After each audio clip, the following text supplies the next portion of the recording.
How's it, everybody? And a warm welcome to the NFT show. I'm your Oh, host, Philip Kalinko, and next to me is Kade, and together we bring you Freestyle Friday, oh a yeah. show where we do all the weekly NFT news, a roundup, a summary, covering everything from Banksy, Otherside raising more hundreds of millions, Hugo Boss coming into the space with VeeFriends getting into toy stores, cool cats raising money, and much, much more. Let's So go. let's get straight into it. Kate, I missed you, man. I missed you. I Yeah, missed you. man. I miss you too. How was NFT Seattle? Dude, I just posted the vlog. It's giving me nostalgic vibes to NFT NYC. I made it good. I was very happy with the vlog. It's a bit different because NFT Seattle was very, very much focused on builders. Like everybody there was a builder. There were degens here and there, but like NFT New York was all degens and all YouTubers and content creators being degenerates the whole time. This was like, yo, everyone here is building some, well, not everyone, but a lot of people here were building some cool things. I met some people in real life. Met Frederick Douglass, the guy who bet the 400 ETH Pudgy Penguin. He was in the vlog. Yeah, yeah, Very, yeah. very cool stuff, dude. I talked to him for 20 minutes before I realized who he was. I had no idea who he was. And then in the middle of my conversation, someone comes out of the woodwork and goes, "Wait, you're Frederick." And I was like, "Frederick?" I was like, "Oh." And I was like, "What the fuck?" It was crazy. It was crazy. Cool. Well, I missed you. I missed you a lot. I was doing an impromptu review on QQL, and Nice. like 10 minutes into it, Paul in the comments says, "Look, you're not showing your screen." I'm like, "Where the hell is Oh, Kate? I saw that. Where Yeah, I the saw hell that. is Kate? I I watched it, dude. I need watched Kate that there." stream. Yeah. No, it was all right. Look, I did it, but I definitely much prefer doing it with you. So let's get into it, bro. Another Do busy it. week in NFTs. Obviously, still in a bear market, but still lots happening. So let's jump straight into it.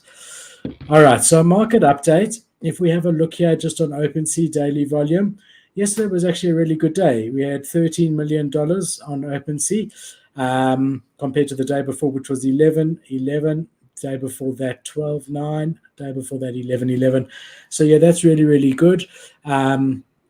Still can't compare it to the 300 million we were doing a day 9 months ago. If we have a look on DAP Radar, a great site, you can look at NFT rankings, marketplaces. So I use it for marketplaces.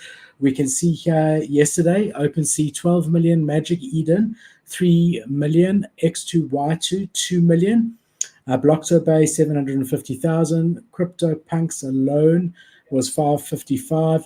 So if we add it together, we get to about 17, 18 million. Everyone is saying that, X2Y2 is a lot of wash trading. So I don't know how much we can take into account there, but every week we do include it. So last week it was about 20 million, and now we're looking at about 17 million yesterday. If we have a look here, ETH and Bitcoin have come down a bit between 2.5% and 3%. And the reason for that is, again, linked to the markets. So what happened today was I was so excited, Kate. I was going to say to you, bro, we had such a great week on the NASDAQ and S&P 500 until today came and pretty much wiped out the week. Not completely, but definitely wiped out the last 2 days of positive gains. Mm. And the reason is very simple. The jobs numbers came out today, and they were better than expected. So unemployment was lower than what they were expecting it to be.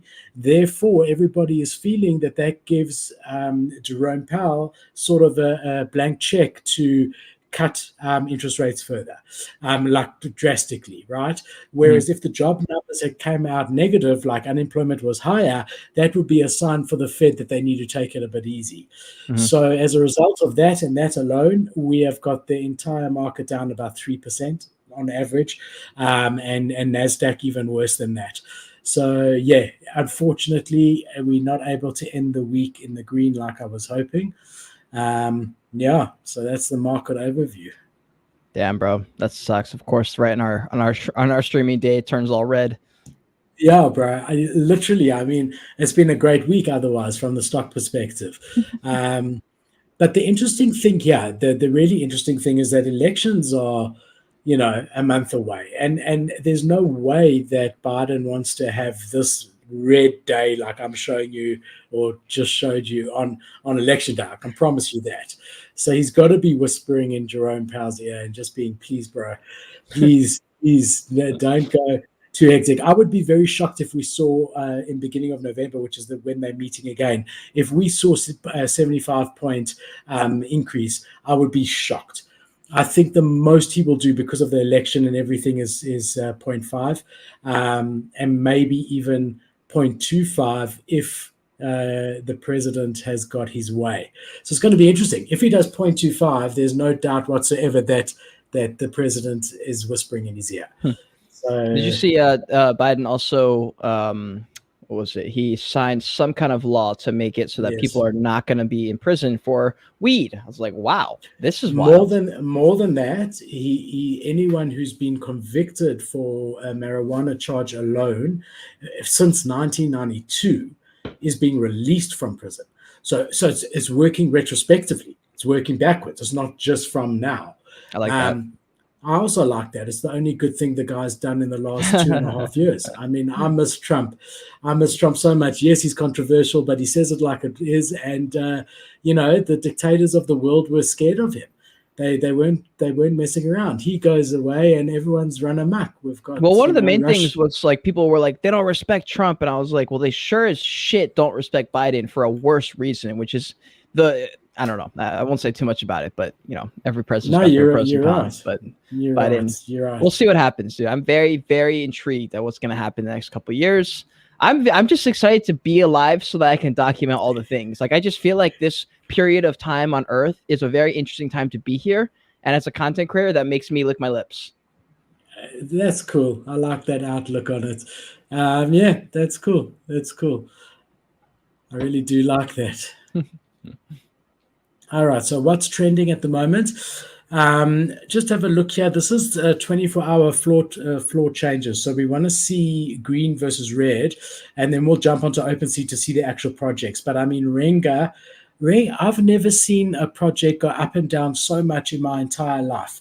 If you know what you're doing on Renga and you're just trading this, you can really, really do well. 40% in the last 24 hours, a gain of 40%. Terraform's up 20%. Bored APR Club holding steady at 78 Ethereum. Genuine Undead, which we spoke about a long time ago, 3 months ago. Okay, that pixel 3 months art ago? that doesn't. Yeah, definitely somewhere around there. Do you remember it? I remember, but I thought we talked about it like a couple weeks ago. No, it's that pixel art that looks really good. It looks 3D almost. So they back in the charts again. We've got QQL, which I spoke about in detail last week. If you guys want to learn more about it, you can check it out on my YouTube. We got Fidenzas by Tyler Hobbs sitting at 96 Ethereum. CLONEX up to 8 ETH. They've been doing a lot of teasing. Remember, they were 5.5, and I kept saying every time when they went to 7, I said buy. When they went to 6, I said buy. They're now up to 8 again. They've been teasing a lot of stuff. They dropped a teaser, which was really, really like vague, but quite cool. And they've said that October is Clonetober, and a lot's going to be happening this month. And we've been seeing the whole week about a 3 to 5% increase every single day. So it's nice to see them. You know me, I'm a big, big fan. Nice to see them at 8 ETH. Sorry about that. And what else have we got here? Mutant staying steady at 15. What else? Moonbird staying steady at 10. Kitaru World. This one's a really interesting one, Kate. This one minted this week. I actually wanted to show you. So let's just jump on here. This one's really, really cool. We'll get back to that. Oh, Kitaru we spoke about. I don't know if it was last week or the week before. The one I wanted to show you is this one, Helix. So this one's quite interesting, my brother. They minted. They did really, really well. 5,000 collection. They sold out. I think the mint price was quite high. I think it was like 0.1, if I'm not mistaken. But they're sitting double floor. You can see they've only been around for 3 days. Steady 1,500 sales yesterday and the day before. Today hasn't closed yet. But I wanted to show you this, bro. Check out this trailer. I just wanted to show you this because this is a metaverse that they're building. Okay, and it's hyper realistic. They've recreated New York. They've completely recreated New York in full high definition. And every single asset that you see in there, like every car, everything is for sale and is an NFT. And they said they're starting with New York, and then they're going to be moving around. But it's really, really quite cool. I mean, this trailer is super bullish. I mean, it just makes me wonder about Decentraland and Sandbox. Who's going to want Pixel when you can have this? Yeah, I mean, yesterday, last night, actually, I did a full breakdown of the Tim Ferriss and Mark Zuckerberg did a podcast, and they talked about the metaverse for like 30 minutes. And I did a little reaction to that. And they were talking about some of the things that go into the mechanics of like VR and AR, especially. There's a lot of nuances that we're going to have to worry about. Like, these things are dope, but it's like the little things, like Mark Zuckerberg was talking about, the little thing of, when you turn to the right and then the entire screen has to change because now you're looking at a different angle. That has to happen in like a sixth of a millisecond. Otherwise, your eyes will pick up on the fact that it's changing in real time, and then you'll get nauseous and all these weird things. So I'm not sure what kind of things go into it, but this is cool, dude. This is really, really cool. I think it's really sick. The nice thing, a bit of alpha on this one. Token, so it's a 5,000 collection. Token number 1 to token number 1,000 come with more free assets in the game than token 1001 onwards. So that's just a bit of something to look out for if you are, I mean, obviously not financial advice, but if you are looking to get into this, I don't know that now's the best time because it's just launched. There's still a bit of hype. Maybe wait a couple of weeks. But definitely if you do want to get into it and you see on the floor a token number under 1,000, that's a lot more valuable than a token number 1,001 and more.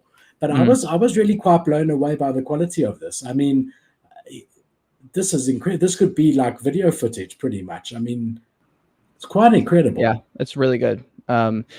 It's really good for mainly just so people can get visual. The other day I was on Craig's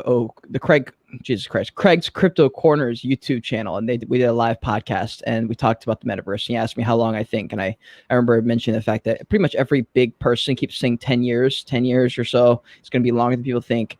I just don't believe that. I really just don't think that's possible. I just don't think it's going to be 10 years. I'm like, that's way too fucking long. Like, have you met the people in our industry? Have you met the people who like to move fast? Like, this is going to happen in 5 years. I just don't see it. I mean, it might be like a condensed version that's not as cool. And maybe, the version where it's like fully adopted by the mainstream and like everyone's using it, that could be longer.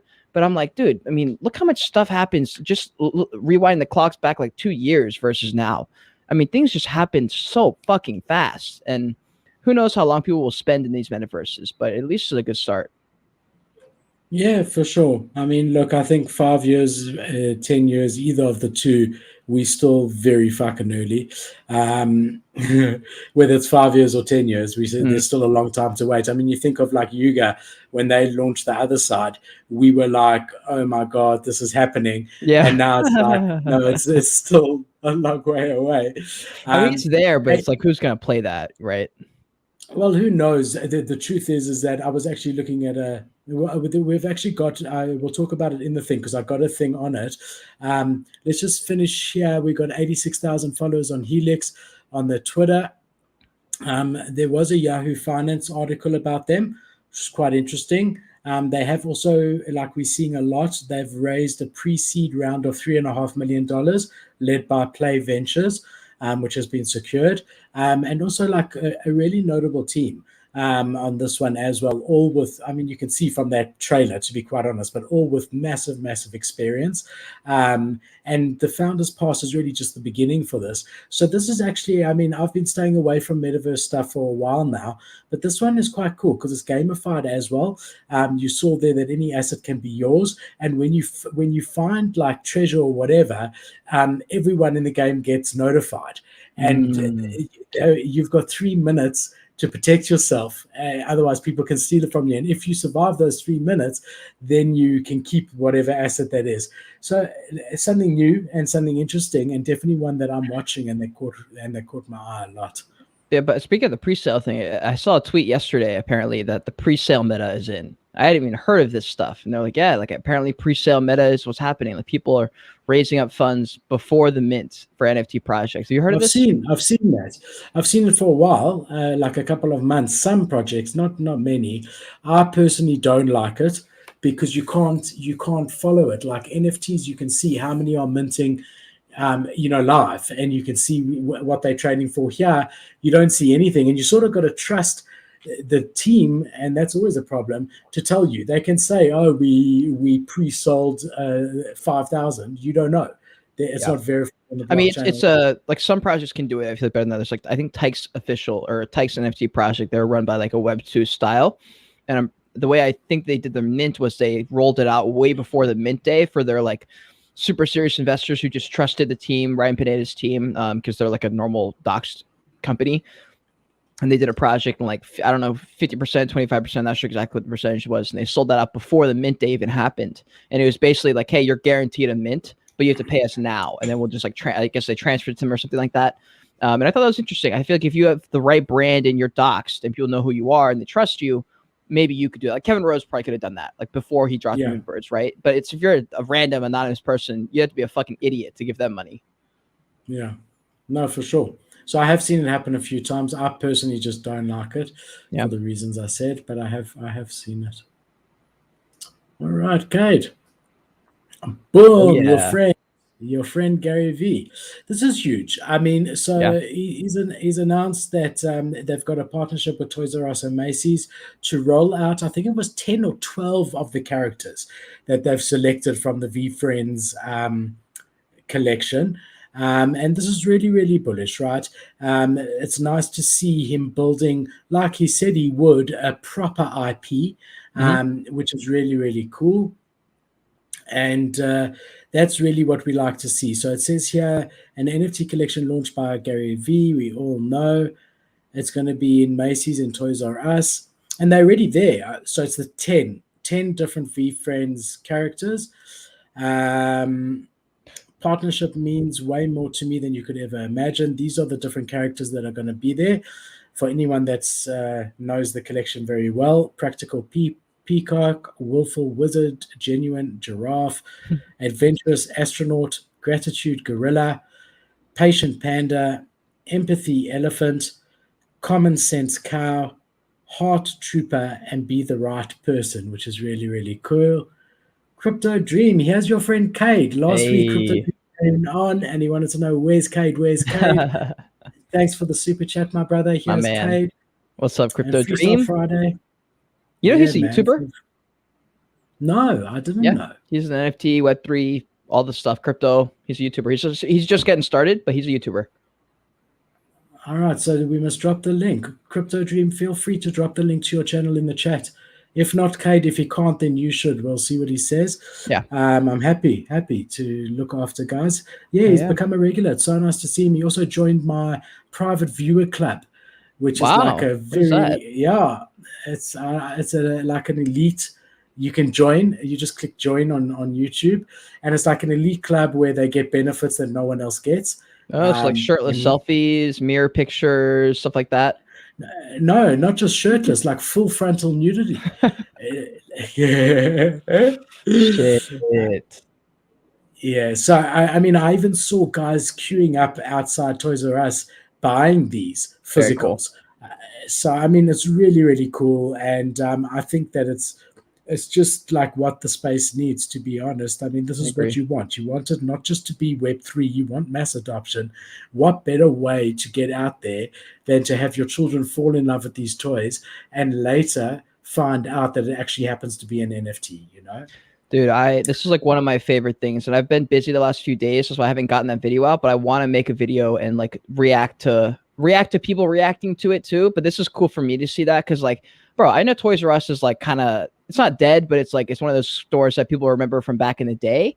But Toys R Us is a huge fucking brand, dude. Macy's and Toys R Us are huge companies. So I'm like, that is wild that they are making these stuffed animals a legitimate retail item in their store. I'm like, what?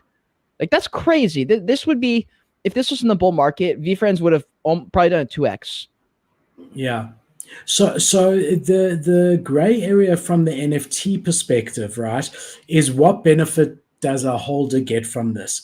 My understanding in the research that I've done, and I stand to be corrected, but I'm pretty certain, what was said is that they will be getting the physicals at no charge.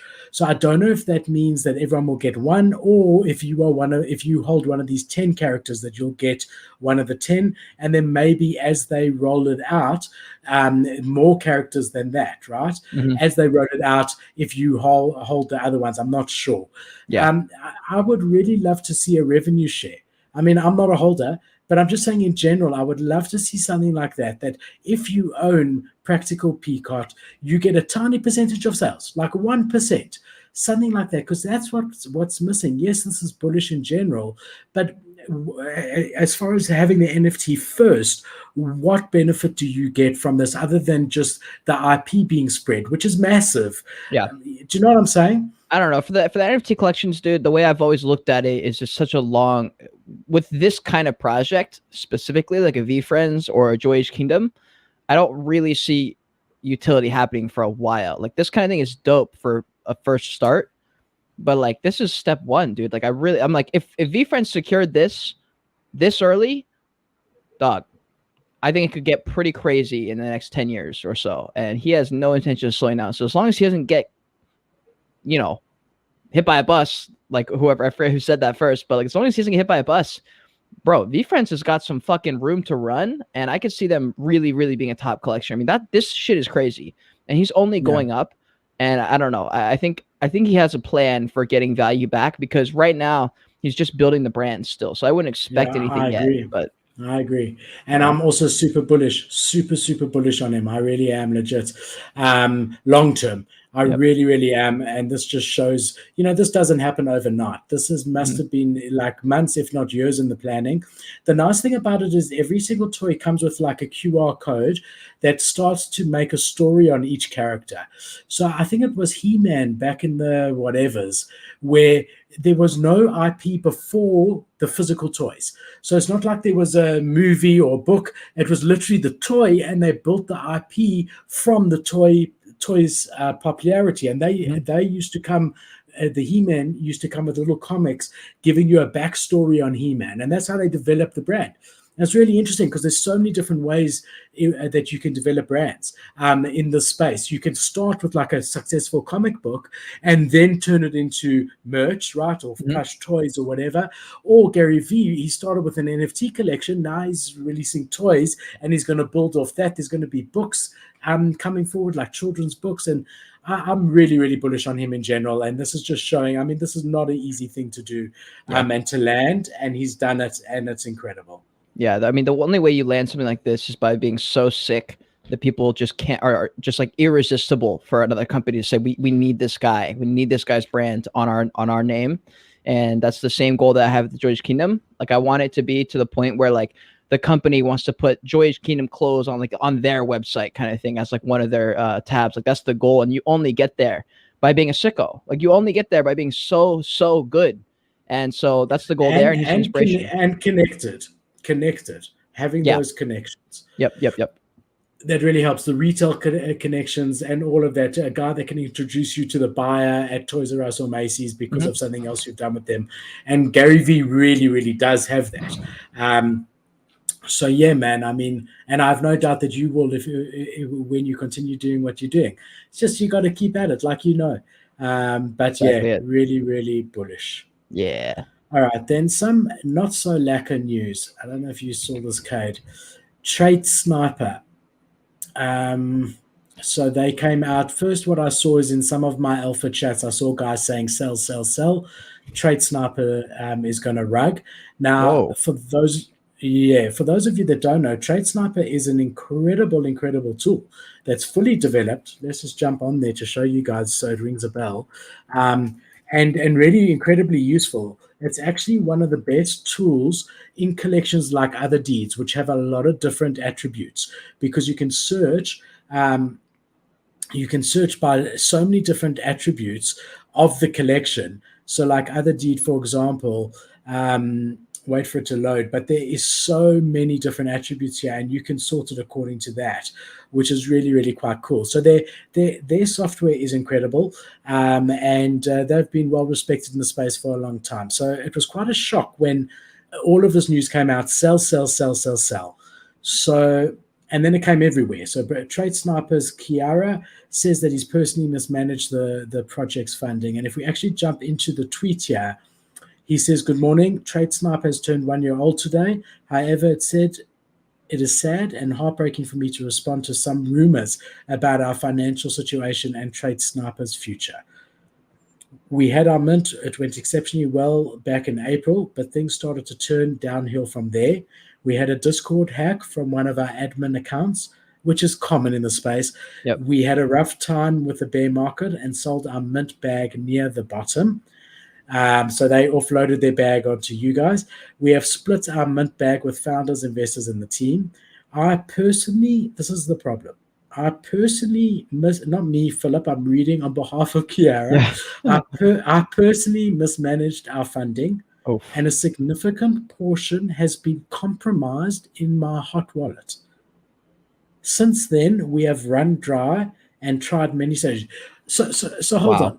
on. This is like such a problem. Yeah. First of all, what does personally mismanaged our funding mean? I'm assuming, and Kate, let me know what you think. I'm assuming that possibly means, like we've been calling for a long time, that they never converted their ETH into fiat. Because in April, Ethereum was still sitting at about $3,000.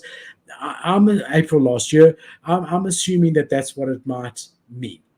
What do you think by I personally mismanaged our funding? Wait, tell me again what you thought.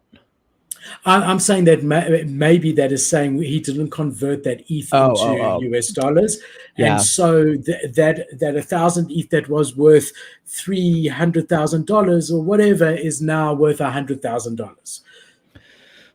Man, I don't know what mismanaged means. I feel like he probably just blew through it. I don't know. Like if I, for example, if I had dropped an NFT collection and I had X amount of hundreds of thousands of dollars sitting in one fucking account, I probably would have done everything I could to make that as safe as possible. So I don't know what steps that is, but I definitely would have hired an accountant immediately. That'd been the first thing I do. I'm like, okay, how do I not fuck this up? Just like bare minimum, not fuck this up. I really don't know what mismanaged means. I'm like, I assume that means he just like bought stuff or something. Like I don't know what you spend money on, you know? Like are you like paying for promos? Like I don't know what that means. Yeah, I don't know. So I'm assuming it means that he didn't convert it into fiat. Maybe doubled down on ETH and bought more in. I don't know. And then he says and not comma, meaning that how you mismanaged it, and my hot wallet was compromised. What the fuck are you doing with mint money on a hot wallet? What is going on in this place? Honestly, that for me is like the biggest red flag. Am I allowed to, let me try to do this correctly. In my personal opinion, with absolutely no facts backing me up, I think he stole the money from Trade Sniper. Who leaves money on their hot wallet from a mint, like a big amount of money? That sounds stupid. Yeah, you're right. Straight into a ledger. Obviously, convert some of it into USD, whatever. But even if you don't convert any of it into USD, you move it into a freaking ledger and you put it in the safe. It's not your money. It's the community's money, the founding team. So that's weird. So what we've seen since then, this floor was sitting at 0.25 Ethereum, steady as a hand for the longest time, sitting between 0.25 and 0.5 even, and half an ETH. For the last 90 days. And if we go to all time, and now they have fallen off a cliff and they're sitting at 0.07, 0.08. So if we go back to this tweet, okay, so I personally mismanaged our funding and a significant portion has been compromised in my hot wallet. Since then, we've run out of money, okay? As of today, I've just now announced in our private team chat to release, that doesn't make sense, and lay off certain positions to keep the cost down. Okay, so he's basically firing people. This comes up not surprisingly for many. His English is really not good, and most of maybe it's not his native language. That's fine. But maybe he should have gotten someone just right. And most of my team members are still happy to continue working on what's left of us. On what's left of us. With the cost cut and the burn rate optimized, we hopefully have reached the point where Trade Sniper is now becoming sustainable. For our Genesis and Alpha holders, everything will stay the same in terms of usability and features. You know what the problem is? The trust is gone. Do I now want to connect my wallet to their website so that I can get access to their tool, knowing that he mismanaged funds and had his mint funds stolen from his hot wallet? I'm worried if I connect to the site that they're going to mismanage my funds and drain me. You know what I mean? Yeah. It's just, the trust for me is gone, and it's a real pity. Yeah, dude, that's fucked. That's like a stab in the heart type of message. You're like, oh, so we kind of like hoped, I'm still kind of hoping, but you like actually fucked us here. You like, there's no way to return from this. It's over. Say you sunk in $10,000. There's zero chance you're getting that money back. Zero. Unless you sold it and someone bought your NFTs back, but probably not now. But like, man, fuck. Look, so Crypto Dream's asking, is that it, right? Is there any way to come back? I think they've got a good software. All it would take is Kara to say, I'm stepping down, and for someone new and experienced to say, I'm taking over. True. And to build the trust back. I think with Kiara there, it's going to be much more difficult for the reason I said. I don't know that people are going to be comfortable connecting their wallet and having it connected to a site where the guy can't even manage his own funds, or the project's funds, right? It's a cardinal sin to have even your own money on a hot wallet, big amounts of it, but let alone the community's money or the project's money. It really is a sin. So we'll see what happens. But something really interesting, Alpha Sharks then did a tweet saying that their Chrome extension, because I even had Trade Sniper. So first of all, I was a holder of Trade Sniper. I sold it immediately, and I had the Chrome extension. So I'd deleted that straight away. And then Alpha Sharks came out, which I thought was just brilliant, right? They also another great tool in the space. Got their own strengths, like they show you cell walls and really good for sniping. On the trade side, you can also search according to trait, but not to the level of Trade Sniper. So they've got their pros and cons. But they said here on the 3rd of October, for the next 3 days, anyone can claim free lifetime access to Alpha Sharks Chrome extension. So not to their website, but to their Chrome extension. So I posted this especially for my private viewer group. Anyone wants to join, just click the join button. I've personally installed it, and it's absolutely amazing, bro. It's great. Kate, the fact that this is here, bro, I don't know. It's still here. Maybe you can still claim it. It really is a great tool, this Alpha Sharks one. Yeah, I guess it is. Yeah, I guess so. I'm not sure. If you search Alpha Sharks on Twitter, and anyone watching, guys, and you haven't already, I did also go into Alpha Sharks Discord, and I verified that it's a legit with the mods, and I have personally installed it, and I'm using it, and it's freaking cool. Nice. Let me show you what it does. Yeah. So I've now got a free. Click that like button, fam, if you're watching this live. So, Kate, I heard like, guys, that guy, Mr. Beast, who's massive on YouTube. Yeah. I don't know why I got this diamond paw here. Oh, that's weird. Hidden folder time. It probably is because I don't have a Doge in this wallet. That's hilarious. I do have a Doge in my other wallet. So yeah, definitely hidden folder. So let me show you what this thing does. So yeah, this guy, Mr. Beast, who's a massive YouTuber, he's got 100 million followers plus. He was saying that people hitting the like makes absolutely zero difference whatsoever to the YouTube algorithm. Zero. Zero. I mean, okay, so I think the way he was talking about it was that the only thing that really matters is good content. People watching your videos, the only thing that really matters.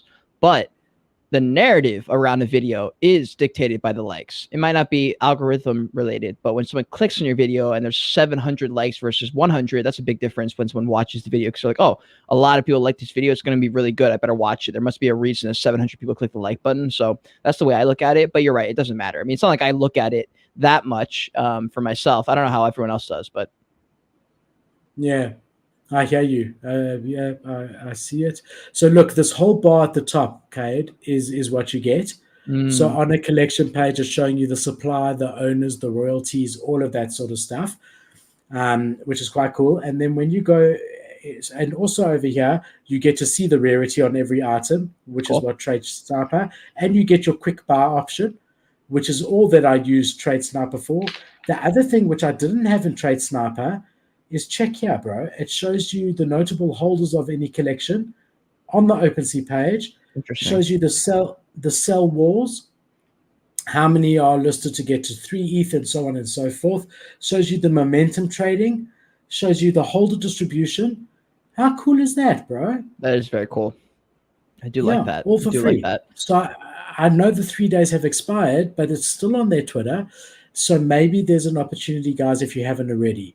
Anyway, whilst we were talking about Trade Sniper, I thought that would be just a nice sort of end to a horrible story.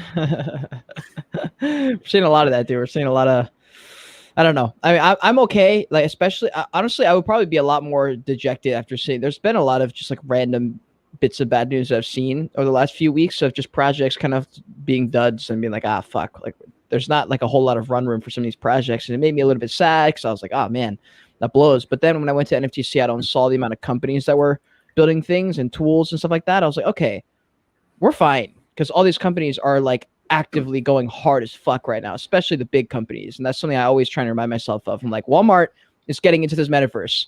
There's no fucking reason Walmart would be doing this unless they didn't see some true opportunity here. And Starbucks and all these big companies. So if you're watching this and you're like, goddamn, that sucks, all these PFPs are going to zero or something, remember that the overall narrative is that big companies and massive entrepreneurs see Web3 and they're talking about Web3. Tim Ferriss wouldn't spend his very valuable time thinking about Web3. Mark Zuckerberg wouldn't change Facebook to Meta if he didn't care. Like, those are things to keep as staples in your brain when you're thinking and you're getting bearish on stuff. Yeah, I agree. And the venture funding that's come into the space in the last 6 months alone has been absolutely incredible. We got to be looking at a bit more. Yeah. That venture funding thing, bro. A16Z owns everything. In Web3? Yeah. Really? Yeah. You got their contact information so I can get them to sponsor the channel? Sure, bro. They own everything. Interesting. Everything. Andrew and Horowitz. They own everything. They invested in Yuga. They invested in Animoca Brands. They've invested in Improbable Engine. They've invested in Kevin Rose's Proof. A16Z. They invested early in Sandbox. They own Web3 very quietly. Very quietly. A16Z? A16Z. And then you said the guy's Andreessen Horowitz is a venture capital firm. That's the name. Yeah. Okay. Yeah. All right, I'm gonna make a video on this. If that's true, this is like BlackRock owning everything. Those videos always do well. Fuck yeah. Yeah. Nice. Yeah, they do. And credit me for it and put my links in the bottom. They own everything. It's a bit scary. Like everything. Interesting. Okay. Now, one of the stories tonight that we're going to talk about, Animoca Brands invested in Cool Cats. They own Animoca Brands. Okay. Like everything. Absolutely everything. But when you say they invested, do you mean they are heavily invested or they just heavily? All right. Heavily. They're board members. They like when they invest, they want a seat on the board and they have an active role in it and they take a majority. Yeah. And then so what they're doing now is they're sort of feeding each other's businesses, all of their own businesses. So, they own Yuga, they own Improbable, the guys who are building for the other side, they own everything in Web3, which is did not know that. Okay, we got Mangola here. Mangola is one of my mods. He's incredible. He's helping me do a fortune of stuff. Nice to see you, my brother. He wants to know, do we know Tiny Astros? I don't, but we can look at it because it's Freestyle Friday. Okay, so I pulled it up while we were talking. I haven't seen it before. I'm just going to look at it live with you guys. So really, this is not a deep dive. I'm just telling you what I'm seeing. Tiny Astrogenesis, a 3000 collection created in July 2022. It's hard to know because I don't know what it minted for. So I don't know if a floor price of 0.2 is good. If they minted at 2 Ethereum, it's not good. If they minted for free or at 0.05 or 0.1, it's pretty good. Total volume since July, which is about 3 months, 429,000 ETH. So yeah, I mean, again, not a huge amount, but not terrible. Nice to see a YouTube video link in the collection. That's pretty cool. Very interesting. Let's use my new tool here to see the owner count. Look how cool. All right, so average mint. There we go. Average mint price was 0.097. How cool is that, bro? That's very interesting. Wow. It shows me in my tool the floor 0.213. Listing percentage, which is very important. Only 4% have been listed, which is quite cool. Unique ownership is good. 63% is good.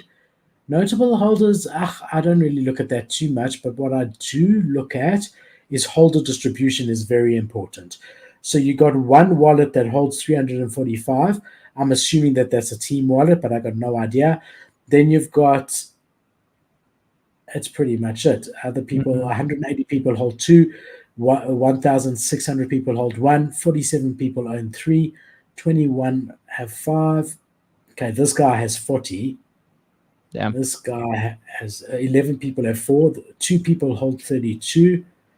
So and yeah, also, for people who don't know, you can use this tool. You can also go to Etherscan and find those information, but it's all more spread out. So it looks like this tool has everything just all in one. But if you don't want to download it, you can find all that kind of information about holders just on their Etherscan. If you click that, where is it? You see it on the left? Yeah, there it is. So Etherscan is something I use in all my reviews. But if I had that tool, I guess I wouldn't need to. So yeah, click on the. So where would you token. where so would you on the go right to side, see unique holders? You see where it says token tracker, right up like 3 inches, right there, right down, right, to the right, to the right, to the right, to the right. Click that. Yeah. Click that Okay, sheet. I see it. Click that sheet. All right, now go down and hit the holders button on the left side. Hold on. So it says next total supply holders. Fine. I'm just looking. Amount of transfers. Okay, down. Yeah. Hit that holders. Yeah. Yeah. There it is. Okay. Oh, brilliant, bro. That's so cool. Okay, so one address holds 345, like we said. One address that's actually even easier to see at 40. I always use this because sometimes there's like randomly a whale, like you really don't know. I've been in some shitcoin trades where I'm like, oh shit, one person has 60% of all the supply. That ain't good. I better get out of this quick. Yeah. So that's so cool. What else can you see here? No idea. That's the only thing I use it for. Oh, is that the floor? Inventory. Yeah, how cool is that? Oh, I've wow. never seen that in Etherscan before. Did not even know that was a thing. And last traded amount. That's really cool. Very cool. Info. NFT trades. Look, there's some action. I mean, what's that? 5-6 sales. Let's go back to OpenSea and just see an activity here.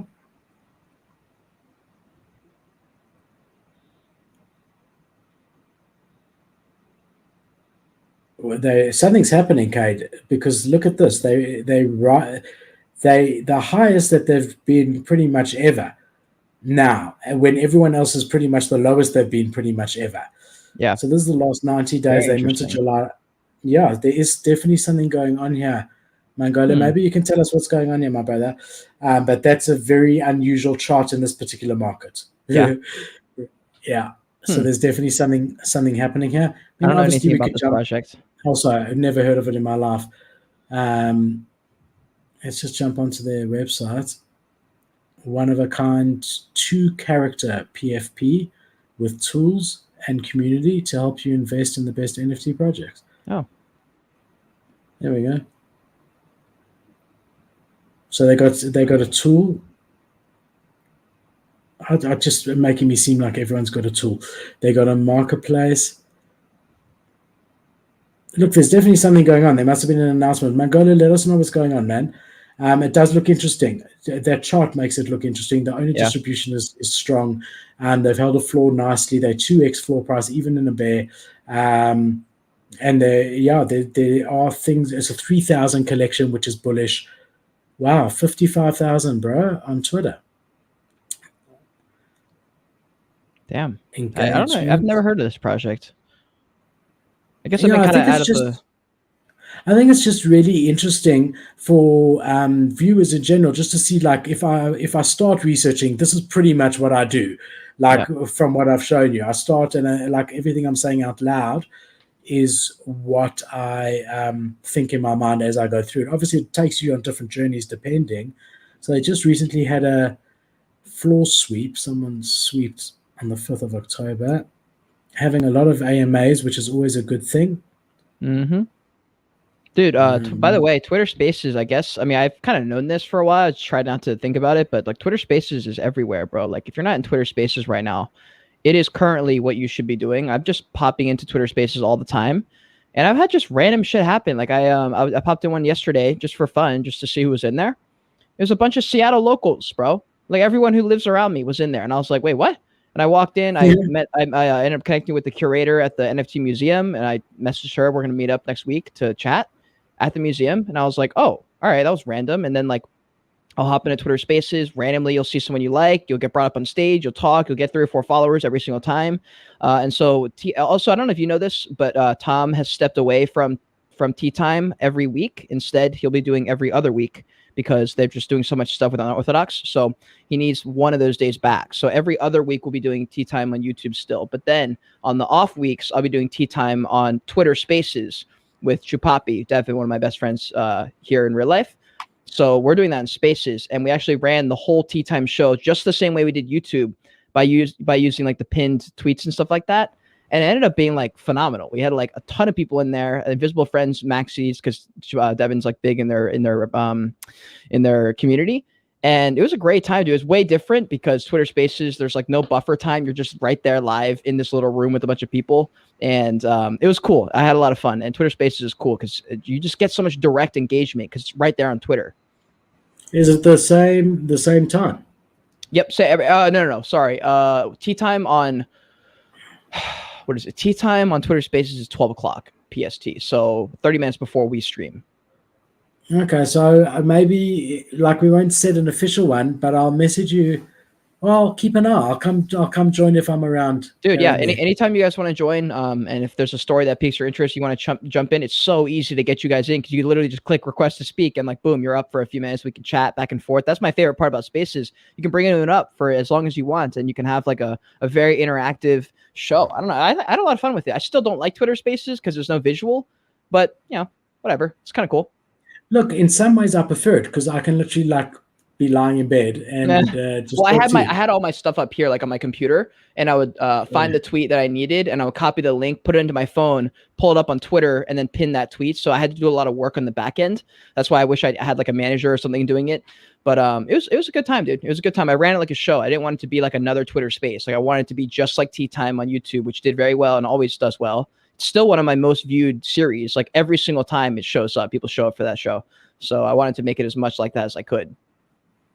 Yeah, I think it's cool. Yeah, there's definitely value. I mean, I've been advising this project lately and recently, and they pre-mint, and that's exactly what I said to them is first of all, hold your own spaces, but also your team must join other spaces and also do like in Discords, do AMAs in other people's Discords. Like the best way is just, even if you get 20 people from another community that really understand the vision and end up joining, that's it. You got to slog. That's the way to do it in this point. But Twitter Spaces got huge value, huge value. I agree. And I'm happy that you found someone to do with you because I know it can be like daunting to have to do it by yourself. Especially Twitter Spaces, dude. There's like no buffer. Yeah. You're just right there live, like directly there.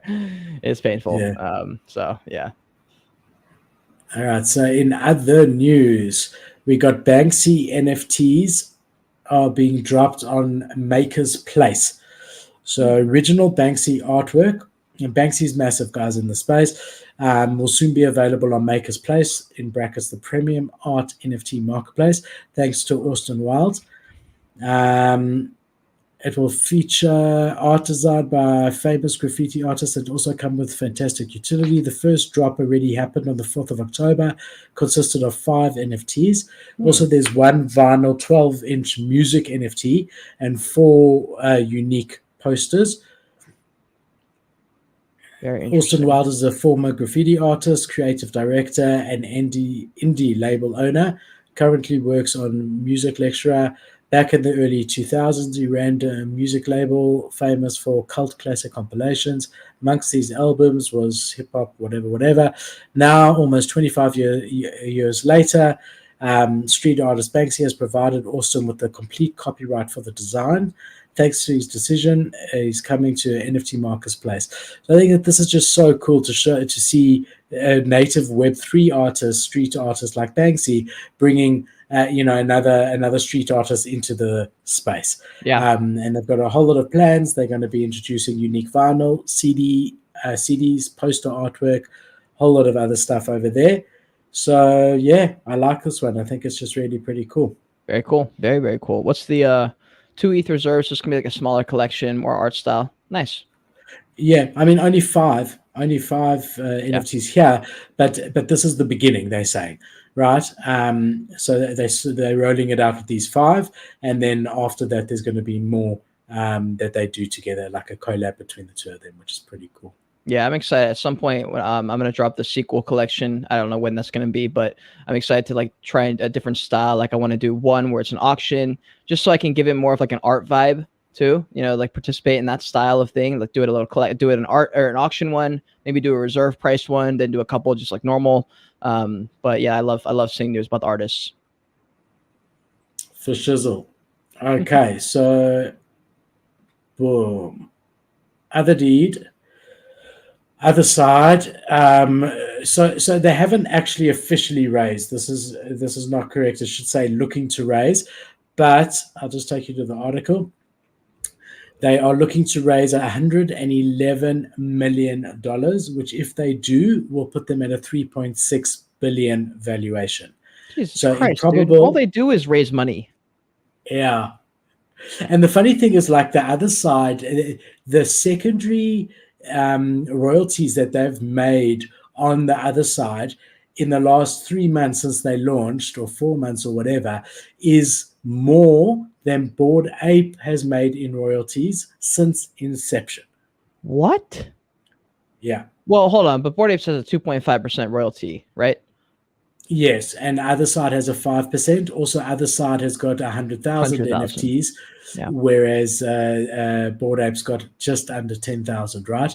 But still, in 3 months, Other Deed has raised more for them than Bored Ape Yacht Club in the last year and a half. And in celebration, Philip will be transferring and airdropping someone a Bored Ape Kennel Club at the end of this stream. Not. All right, so Other Side is looking to raise $111 million. They specialize in building interconnected user experiences. Herman Narula, the CEO of the company, said that thanks to the recent collab, Improbable is finally getting close to a profit. So since they found Yuga, they almost in profit. In April, Improbable signaled its pivot into Web3 when it launched Web3 infrastructure entity M Squared to provide the technology for interconnected virtual worlds. M Squared received $150 million from SoftBank and A16Z. There's your A16Z, putting Improbable at a valuation of $1 billion.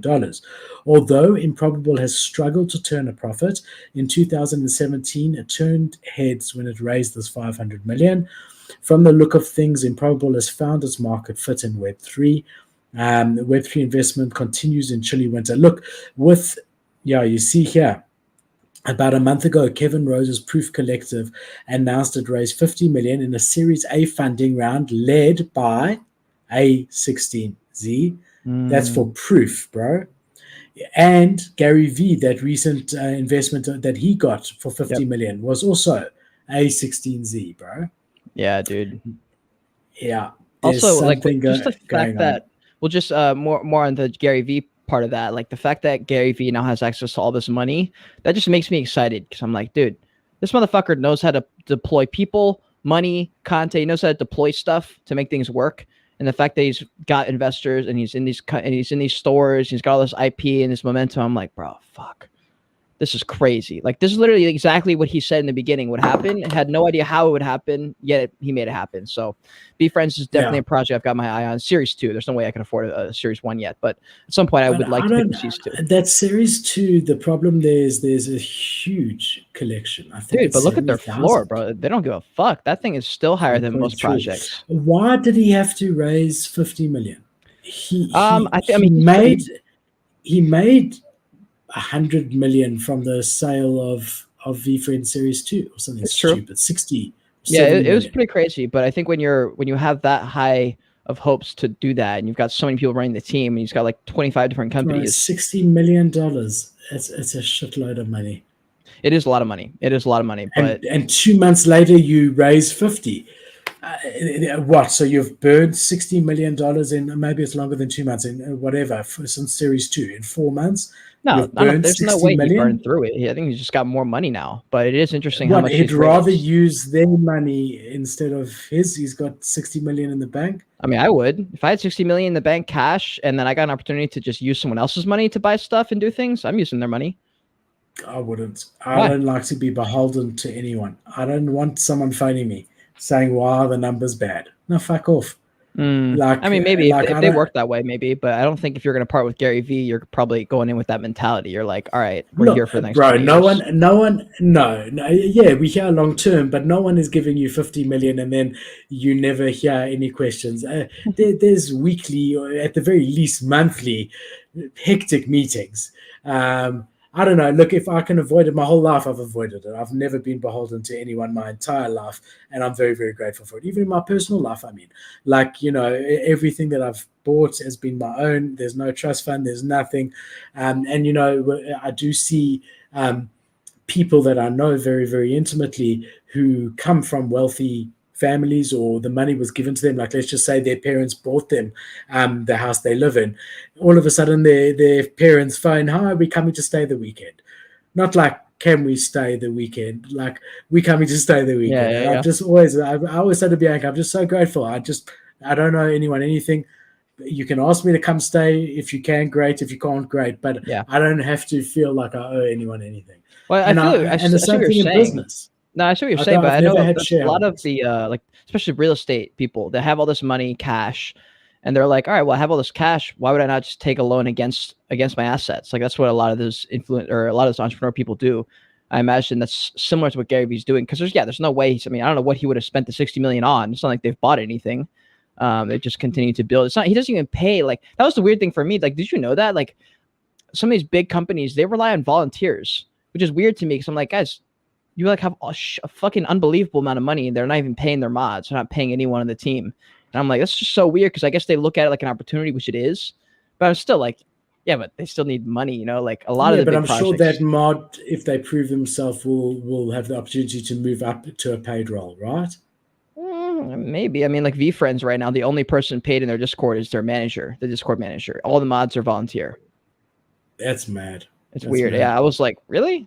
And I was like, all right, well, there must be a method to that madness, but it's weird to me. So I don't know. I think when you get to that level of money, I don't know what happened to that 60 million that he raised in Series 2 and the money that he raised in Series 1. Whatever, each to their own. Maybe I'm stupid. Maybe I should be gambling with other people's money instead of my own. I don't know. But so far, so good for me. Weird. Ba-boom. Okay, I mean, this has been covered extensively.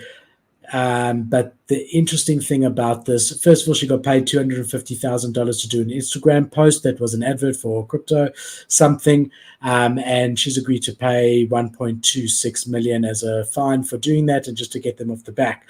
The interesting thing here, the very interesting thing here, which is relevant and important for you, Kate, and me, is that in the Instagram post, I actually had it. I don't know where it is. In the Instagram post at the bottom, she did say hashtag ad. You know that. And in the body of the post, Wait, she it's right did there. say It's not right there. fun. Go back up. It's right there on the right side. Right there. Where? Click that one. Right Yeah. there. Click it. Oh, wait. All right. It's not going to zoom Yeah, in. that If is you it. can Yeah, zoom in, but that's it's, it. Oh, yeah, I wait. It can. does say ad right there, I guess. Wait, where does it say it? I'm going to show you. I just have to scroll down a bit. And it says not, oh, it is not letting me scroll down. Let's do this. Save image as. Yeah, I knew I'd seen it. WebP. Why does I hate that extension? It never It's not going to opens. save it. But I think I might have a trick. Let's try and change it to JPEG. It did save it. I can see it on my desktop. It's visible. Let's just try JPEG just in case. Okay. Boom. JPEG worked as well. And then we'll Nice. Zoom might distort. No, but Zoom might distort here. Hold on. Oh, I'm going to scroll. If it does, I will just carry on. This is not financial advice, but sharing what my friends told me. Okay, so that's not great. This is not financial advice, but sharing what my friends told me, right? About Ethereum Max token. A few minutes ago, Ethereum Max burned 400 trillion tokens, literally 50% of their own admin wallet, giving back to the entire community. Hashtag Emax, hashtag whatever, hashtag, where's the hashtag ad? There definitely was hashtag ad wait, in it right for there sure. above you. Above. Oh, yeah. Hashtag ad. Yeah. And not financial advice. So just the only reason I'm showing it, anyone, we got Crypto Dream also in the space, Cade's in the space, I'm in the space. If you ever do anything, just be very clear. What they've said is what she should have done is she should have said, this is a paid advert for Ethereum Max, or I've been paid for Ethereum Max, instead of her making it seem like her own words.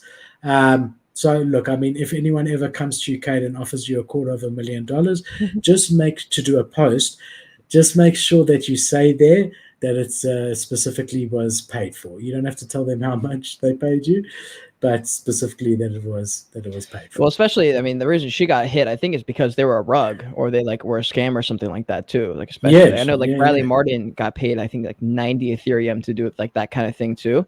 But yeah, that's why we always, or at least for me, anytime I get a paid video, I always say it's a paid, really honest review, just so people know. But it's also not a promo. Nowhere in the video am I buy this, swipe up, or whatever. It's just here's the review. So I think hopefully I'm safe. We'll see what happens. I'll let you know if I get sued. Cool. Alrighty. Invisible Friends and Hugo Boss. Have you seen this? Invisible Friends? You mean imaginary ones? Sorry, imaginary ones. That's why you're here, my brother. Thank you. Have you seen this?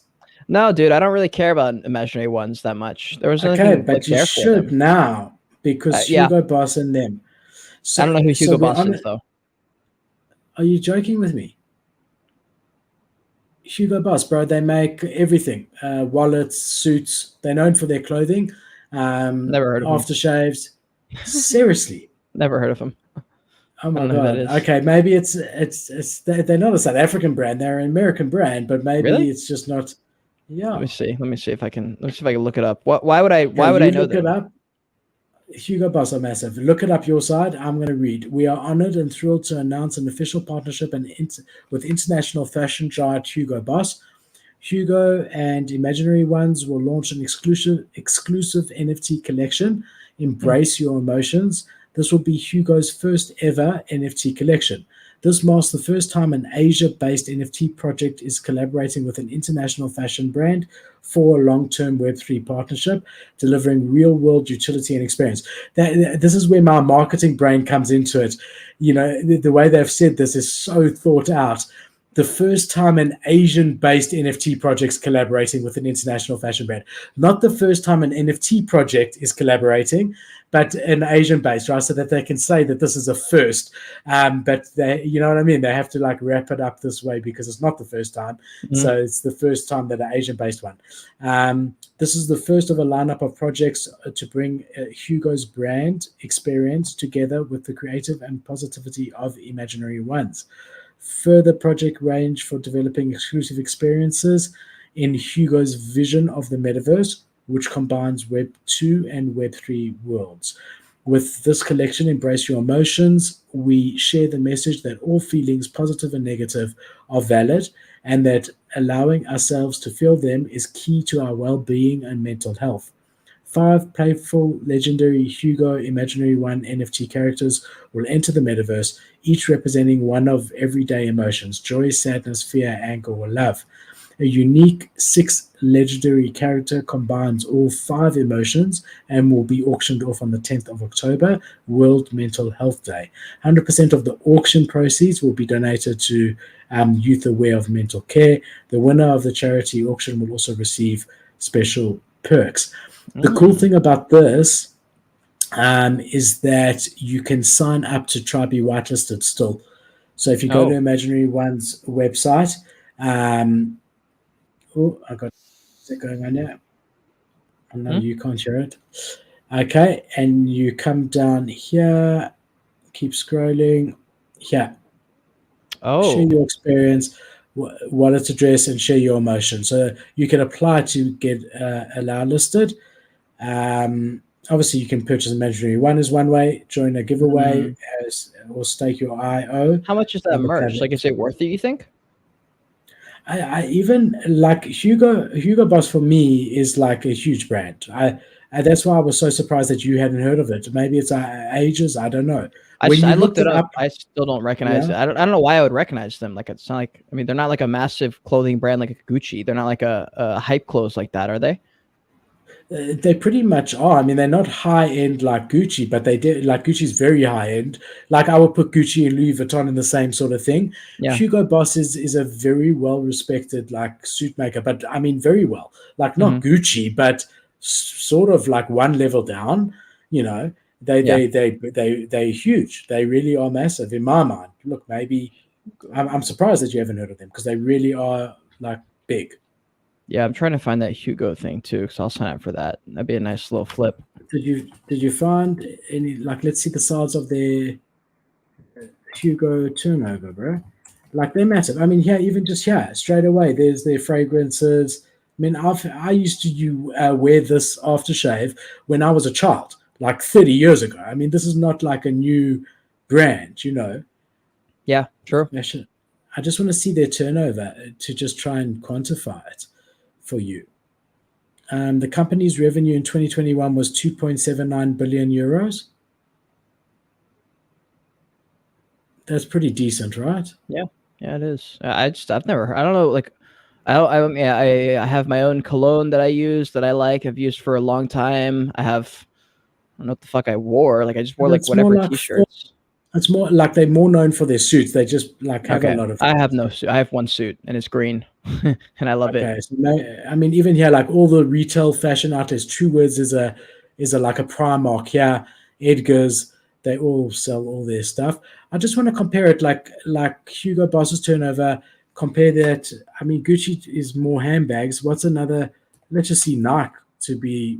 So that's about $3 billion. Okay, so they're a tenth the size of Nike. Okay, let's just see here. Gucci, just out of interest. I mean, I could do this all day. I mean, Gucci's 9.7 billion euros. So Hugo Boss is a third of Gucci, bro. But Gucci's like their bags and stuff sell, let's say Louis Vuitton. Oh, also with that Hugo Boss Imaginary Ones thing, how do you know if you got it? Because there's nowhere, there's no like email place to like how the fuck you supposed to know? but you put your wallet address, so like you'll check back before mint and see whether you. Is there a place where it says like, hey, you got it or you didn't get it? Maybe there will be closer to mint, but they do ask for your wallet. Gotcha. Anyway, quite for me. I mean, it was like I saw that name and it was like, wow, you know, Hugo Boss is big for them to land. What's the Imaginary One sitting at? Because I know they had this big narrative going in, and I remember making some videos on them, and I was like, I don't know about this one, guys. Like, I feel like they waited a little bit too long. I was the same. It was the state of the market. I actually minted and I sold for immediately for a good flip. I think I sold at 0.7. It's at 0.7 right now, bro. What didn't they mint at 0.2? Yeah, and but I mean, Yeah, and I sold they immediately pumped. at 0.7. So they pumped recently then. So what were they at? No, they pumped immediately when you. Let's go here. I'll show you. Okay, you got it up. Cool. I had it on my phone. All right. So when did they pump and what were they at a few days ago before the announcement? Look, as they minted, they pumped. Yeah, there hasn't been much of a change since then. I mean, they're holding decent. Oh, I wouldn't have thought that they would be over half a ETH, to be honest. I'm saying before this news, I wasn't even following them anymore. So from September, they've been over half an ETH. In August, they were closer to 0.3, which is where I would have expected. So it's possible that this news sort of came out to the community beginning of September, like a month ago, because there's definitely a trend upwards. Or people just don't know or care about Hugo Boss. Like that's also possible. I mean, I've literally never heard of that word before. So it is possible, but I mean, 3 billion euros in turnover is nothing to be sniffed at. You saw Gucci's only 3 times that. Well, yeah, but it's not about the money. It's about the narrative when they see the name. No, but I think you've never worn a suit in your life. I think if you were in the corporate world, you would know about Hugo Boss. Do you think corporate people are in imaginary ones? No. That might be why. I'm understanding. Yeah, so you're saying the average holder in imaginary ones is going to idea? I doubt it. I doubt it. I've never heard of them. I mean, yeah. You know what? Let me call Devin. Devin's the guy. Devin's the guy I do the show with. Let me see if he knows Hugo Boss. He's probably gonna make fun of me. He's gonna be like, "How the fuck do you not know that?" All right, let's see. I hope he says that. Definitely, there's been. Hold on. Here we go. Let's see if he answers. There's been a slow. Hey, Devin, you're on the stream right now. I got a question for you. What's up? Do you know who Hugo Boss is? The brand? Yeah, they make cologne and shit. Should I know them? Is it embarrassing that I don't? I've never heard of them. As a guy, it is a little weird that you don't know who Hugo Boss is because almost every guy in the world should know who Hugo Boss is. Why? Because he's like one of the most top sold colognes. But I have a good cologne. I have a really good cologne. I've had it for years. It doesn't matter if you like actually know about colognes and like I guess like even like high like fashion. It's like you should know who he is. Exactly, Devin. Right. Devin, he doesn't know. Like, let me put it this way: if you don't know who he is, then you probably just you probably just buy Walmart cologne. No, I have good cologne. It's just another brand, and I've always just rolled with them because they're the best. I guess. All right, thanks. I'll talk to you later. All right. All right, well, maybe I'm fucked. But Devin also knows everything. Crypto Dream, yeah, but Crypto Dream says he doesn't. He also doesn't know. Thank you. So we're 2 for 2. We're 2 for 2. Well, like 2 on your side. You've got 2. I got 2. People in the comment section, save us. If you're in the chat, but save us. Yeah, tell us, guys in the chat. Let us know if you knew about them or not. Okay. Yeah. But to be fair, I'm not a big fashion guy in general, so that's probably why. Yeah, I mean, the truth is when you know something so, like since you were young, you sort of assume that everyone knows it. And obviously everyone's got different exposure to different things. So whatever. But they are big. And if you don't know them from suits, then you should know them from cologne. Mm-hmm. But it really doesn't matter. I think it's pretty bullish. There's definitely been a pump in this price. Let me share my screen again quickly.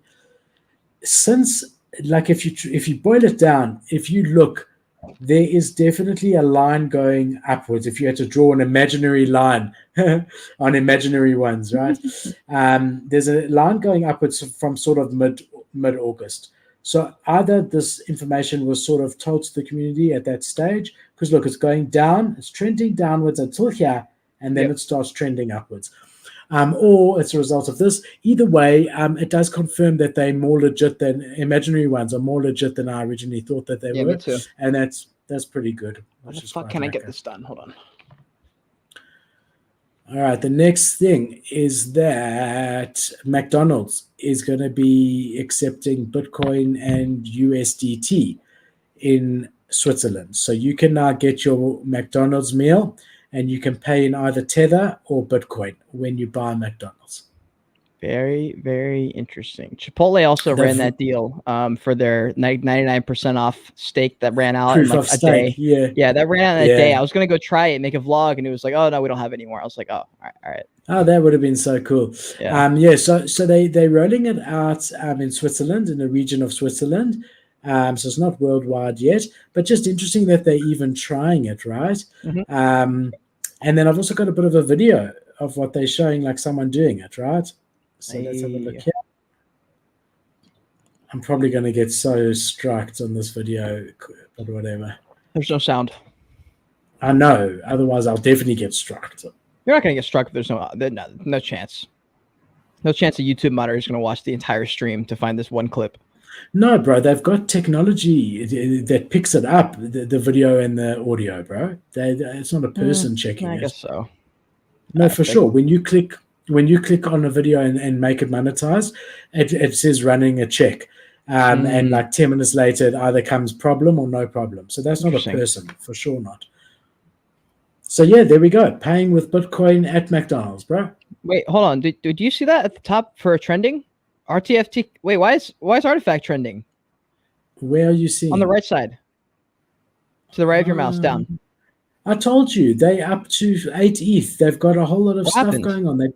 I told you in this video. No, I know, but they're trending right now. Like right now, as we speak, they're trending. Meaning something went viral, or someone's talking about something. So something happened very recently. Okay, this is what's happening. Oh, there's a God, shock. dude, this shit is so good. There's a coda. What the fuck? Oh, this is the tweet I saw. I just saw something about this. They think there's a potential partnership between Yuga and Artifact. I just saw a tweet about this. It looks like it. That's a coda. Bruh. What is going on? Project Animus. Animus. Okay, how could Animus be? That looks like Alpha Shark behind her. It does look like Alpha Shark. And that looks like a coda. Bro. Dude, this is good shit right there. That's some very good animation. Yeah, sure. I mean, it's freaking Nike. That's okay that it's good animation. You expect that, but I'm more interested if there's a Yuga partnership. Bro, we could do a show just looking at the trending, even CLONEX is trending as well. Let's have a look here. Obviously, it's the same thing.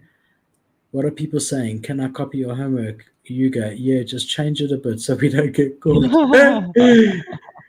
I don't think CLONEX would do this, and they know that looks like a coda. I don't think they would do that if it doesn't in some way link back to Yuga. They wouldn't. They innovating. They're not copying anyone.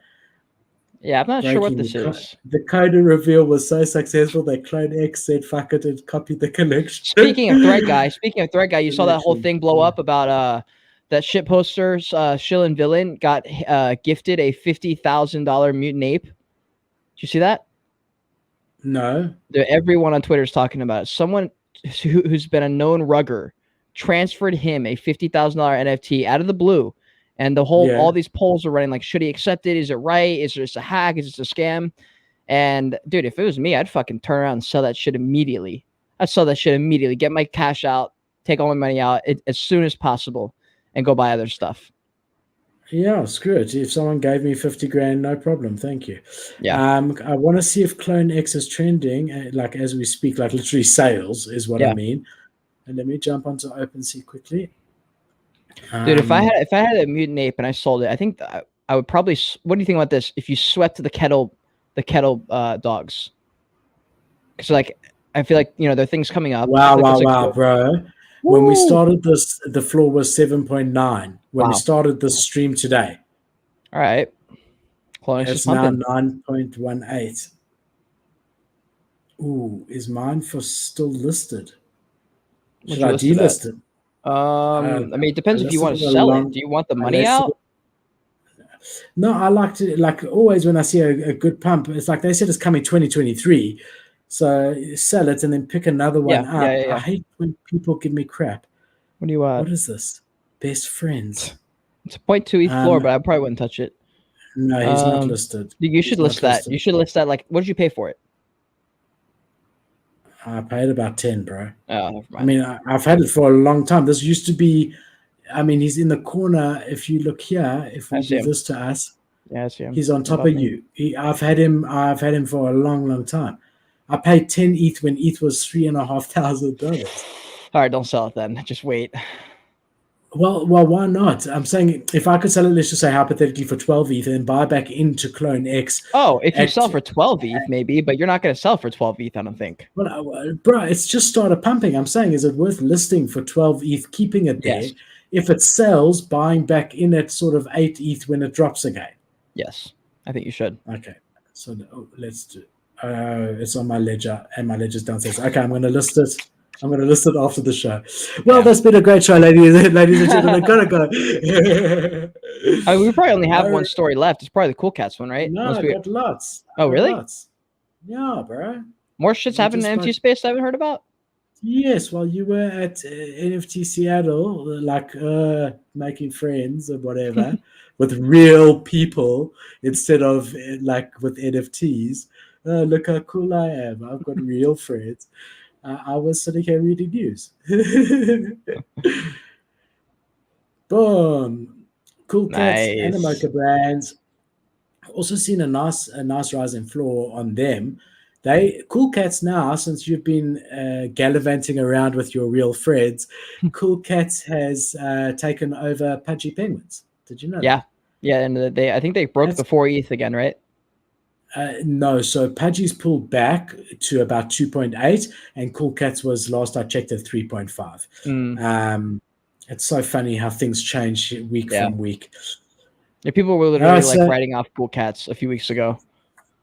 Yeah. So all of us know Animoca Brands as the company that's behind Yuga. And now you know further from today's show that A16Z is the company behind that. So now A16Z and Animoca Brands have invested in Cool Cats. I think it's quite bullish, in my opinion. I'll tell you why. Because of the improbable connection.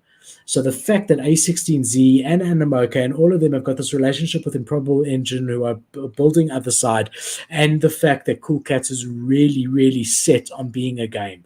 Like they're not going away from that. This is actually an incredible partnership because you got to know that if A16Z or Animoca is invested in Cool Cats, which they have, they are going to set them up with Improbable and all their other game makers and skilled whatever professionals in the gaming world that they already have from their previous relationships, right? Yeah, and this is why I only really look at the OG collections. Like that's why, because like Animoca Brands or not Animoca Brands, well, yeah, I guess Animoca Brands and like the A16Z, like they're not going to invest more than likely into a brand new project or one that launched in the last couple of months. Like that's why I'm looking at like I still would rather look at like a Dogepound or something because Dogepound's also a gaming studio. There's a chance they partner with Dogepound because they're also friends with the My Pet Hooligan guys. Those guys are really cool. Definitely anybody who's in that Otherside trailer, like the Cool Cats, Punks, Me Bits, World of Women, like all those are safe bets in my opinion. And then any of the OG projects I would be looking at and saying, okay, like who's got the best legs here? Who potentially would make sense for a partnership with Animoca Brands or a company like that? For me, it's always those OG projects from last year. Yeah, like a Deadfellows, Dogepound, Subducks, those kind of projects, just like. But the real trading money now is in the new collections, just short term, I'm saying. True. I mean, look at this, bro. This is what I'm talking about. This is just Animoca Brands investments. Mm-hmm. The Sandbox, Phantom Galaxies. I'm just reading out the ones that are Benji Bananas. But they've got, it said here that Animoca's got over 380 investments. Wow. That's just Animoca. Saw Bayern Munich in there too. NBA Top Shop, Game E. They invest in everyone. Game E. I see them everywhere. So, I mean, these guys have got 380 investments, but some of these investments have got hundreds of investments. They also invested in OpenSea, bro. Bro, A16 frickin' Z, bro. Axie Infinity, NBA Top Shot. Wow. Yeah. Crazy Disney. Kings, WWE, Snoop Dogg. Disney, I mean, Walking Dead. Wow. Power Rangers? What the fuck? I mean, I just want to show you here Game E. Game E, I know is like investing in everyone at the moment also. And that's one of theirs as well. So they're just doing it under different freaking names. But basically, A16Z owns Web3, like I started off saying. Check Game E. I want to see who Game E owns. Because there's a lot. I know it's a lot.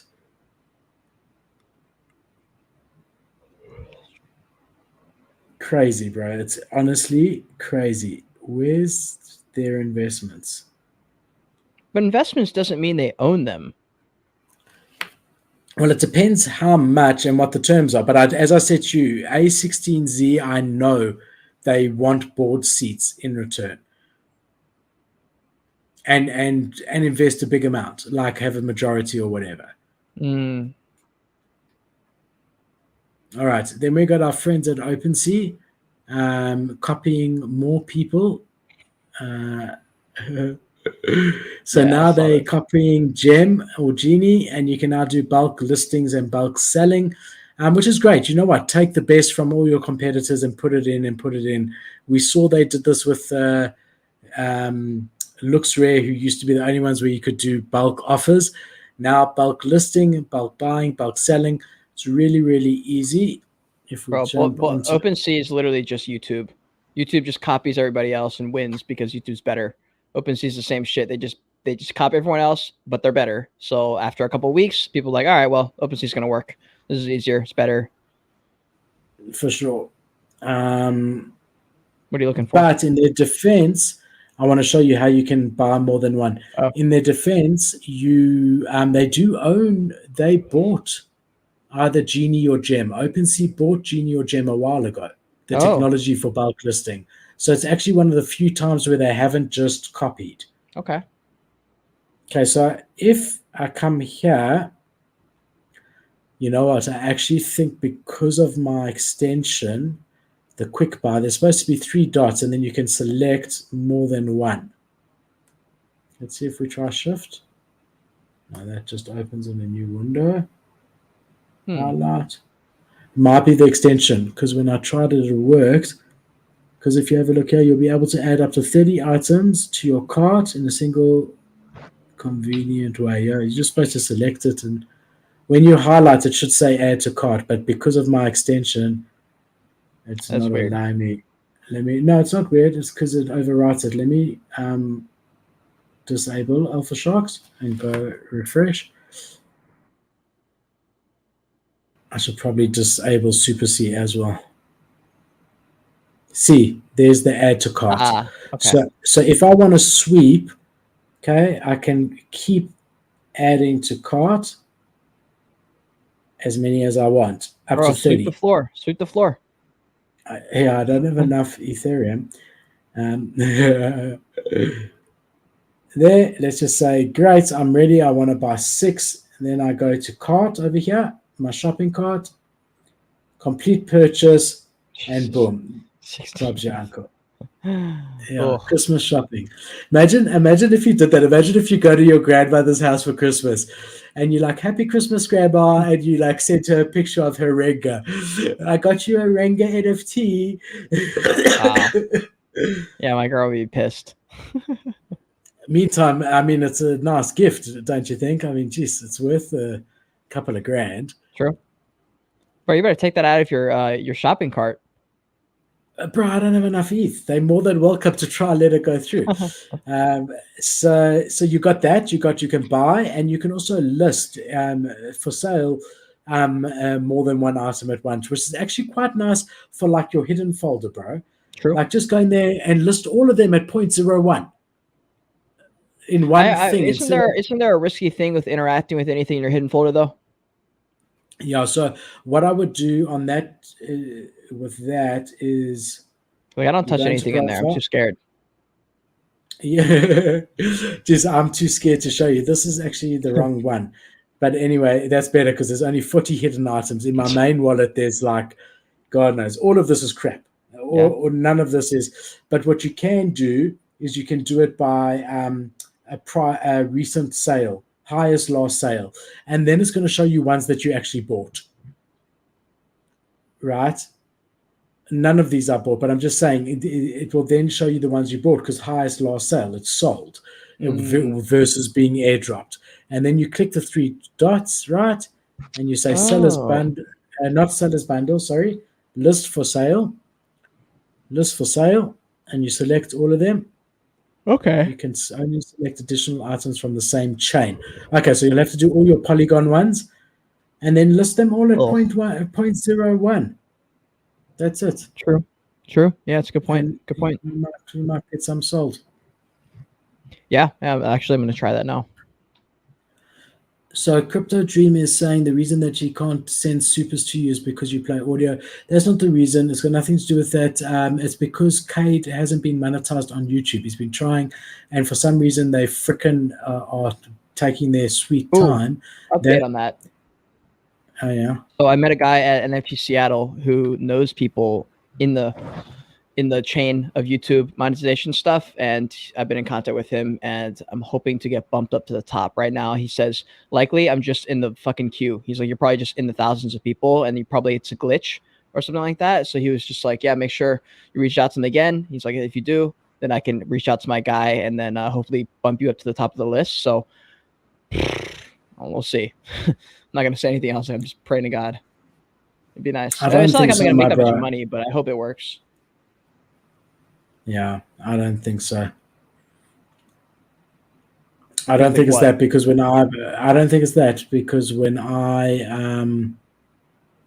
I applied, it took like 3 weeks. No, I'm saying he thinks it's a glitch, and he thinks I'm like at the bottom of the list or something, or it's just like it won't let me go up the list or something. He's like, because there's no other way it works. He's like, it's just a queue. He's like, you just get dropped in there. He's like, he thinks it's a glitch. So I don't fucking know, bro. But he's gonna talk to someone. I'm hoping he can figure it out, because otherwise I'm just never gonna be monetized. Yeah. So JR, yeah, we were just talking about CLONEX, bro. We know. We were just looking at it. It's because they released this trailer. In it is a freaking coda. My personal view, I've just seen it live with all of you. I'm 99.99% sure that this means something with Yuga. CLONEX, I know them well. There is no way they would use something and copy someone like this. They've been charting their own path from the beginning. They were the first guys to do the on-cipher room airdrops, which World of Women then copied. They also ragged the hell out of Adidas when Adidas started copying some of their things. They said that nothing should be copied.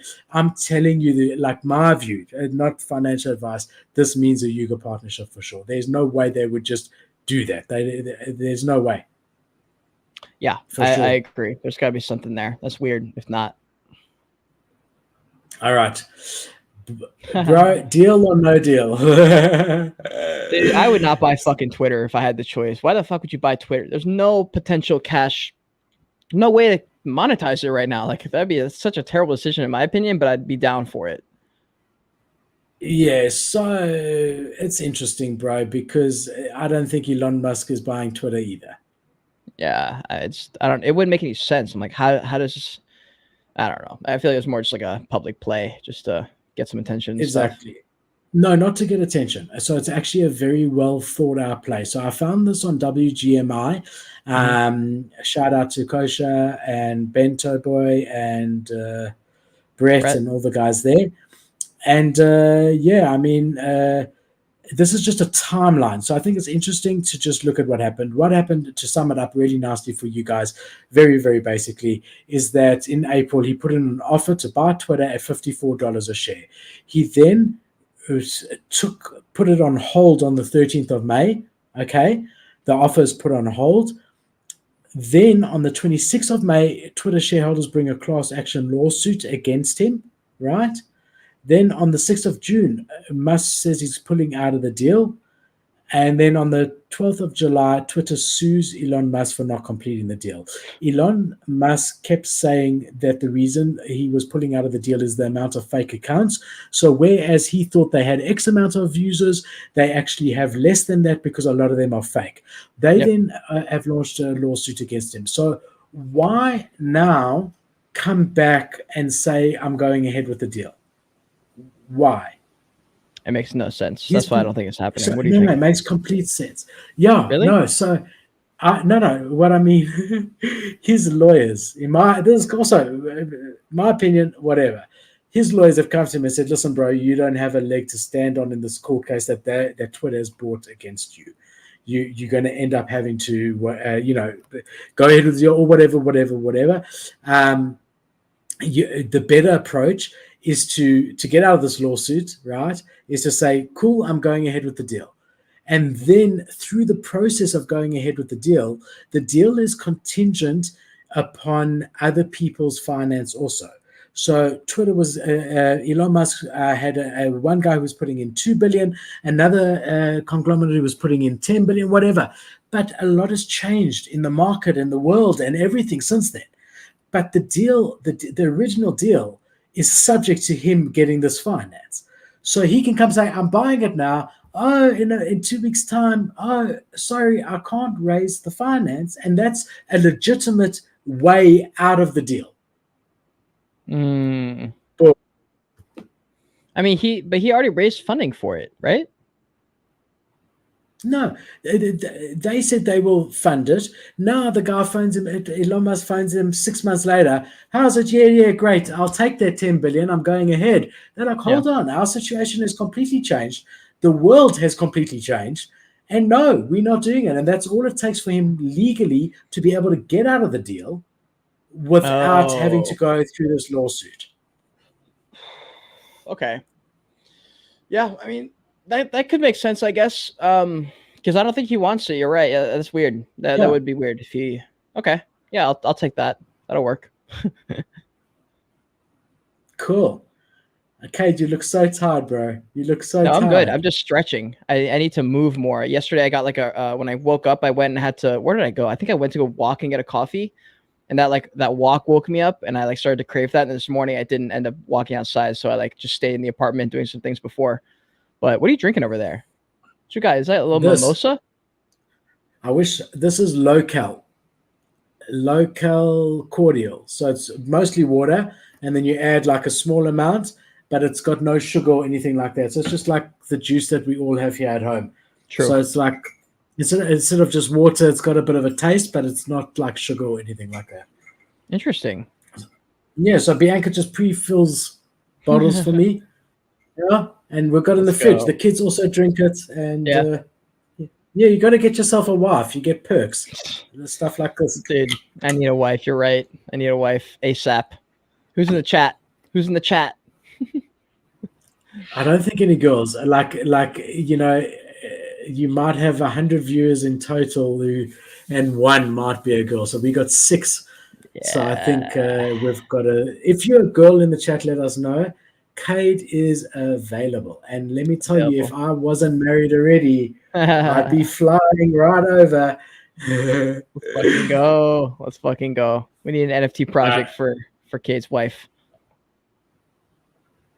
Last story, Board Ape Yacht Club, Mutant Yacht Club.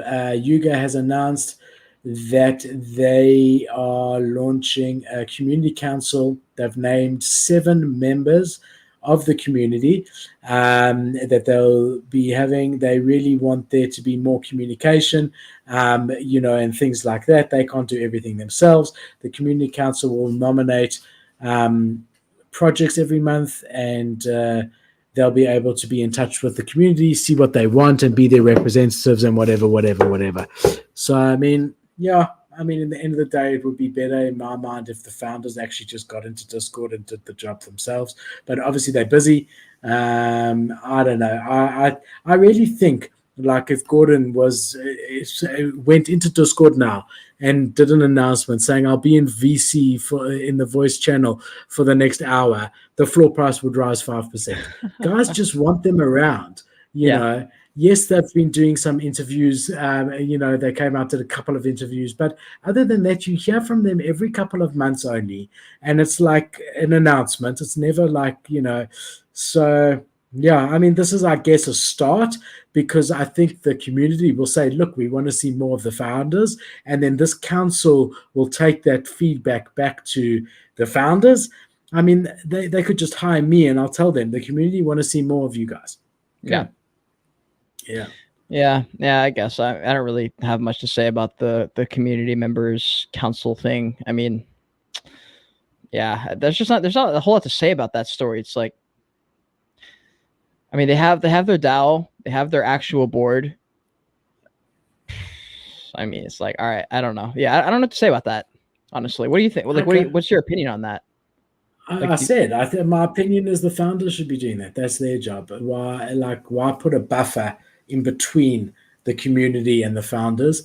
There's already a big divide. So my hope is through this buffer of 7 guys, we'll be able to say to the founders gently, look, it would really do us all well if you got to know the community personally and came into I Discord. don't think it's gonna happen. I think they're gonna take that and try and become influencers with that extra attention. Now, I think they're just gonna roll with it.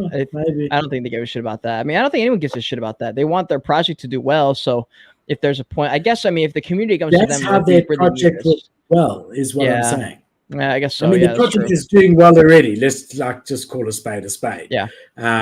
And you don't want your founders, like, in Discord playing whatever stupid games I always get pinged for. What are the games called? That crap. Rumble, poker. Rumble. What else is there? Poker's like a big I see one. 100 notifications. Rumble. Fuck off. I don't get it, dude. Like, I do not get honestly. it. So look, you don't want your founders playing Rumble with the community all day. You don't. Because you want them building and whatever, and Yuga is to some degree that company that builds, but there's a line that you do need to sort of be in there once in a while. Yeah, true. Also, I was going to ask you a question. So, like, I was trying to list one of these NFTs, and I've never seen this kind of notifications, but mainly because it's red, and red makes me like get on high alert. So this is for approving the collection, right? Which you have to do before you sell an NFT for the first time. And it says allow access to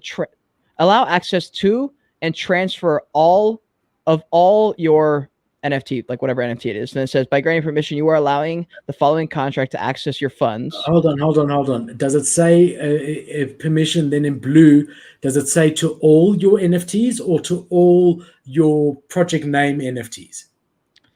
It says, by clicking approve, you are granting access to all of the NFTs you currently own on this contract, and any NFTs on this contract you may acquire in the future until you revoke the approval.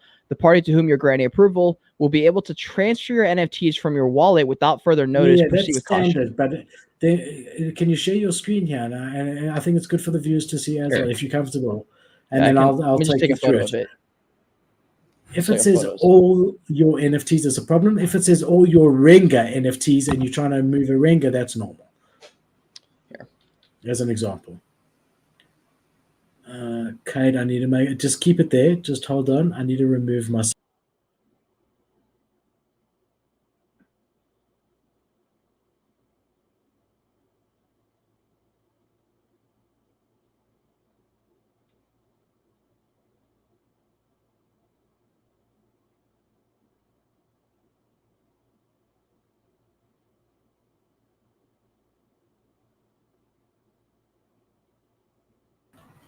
Yeah, it's fine, Cade, because it says all your Skull NFTs, and that's the one you're busy with. So that's fine. If you were trying to sell, no, it's fine. If you were trying to sell a Skull and it said all your NFTs, not all your Skulls, then that's a problem. Or if you were trying to sell a Skull and it said all your Bored Ape NFTs, that's a problem. But if you're trying to sell a Skull and it asked for permission to access all your Skulls, that's fine. Okay, fire. Well, 100% sure. Maybe I'll make some money off those. I'm a trader. Are you bulk listing like I showed you? No, there's honestly like nothing in there to add to the bulk. Like there's just a bunch of bullshit that I was transferred in there. None of them are worth anything in the hidden folder. So I'm gonna keep searching. But I've got some that I bought for some money. So I'm gonna do that. I'm gonna search according to highest last sale. So all of them have a last sale, and I'm just gonna list them all if they're in my hidden. I'm listing them all for 0.01. Yeah, I probably do have some of those.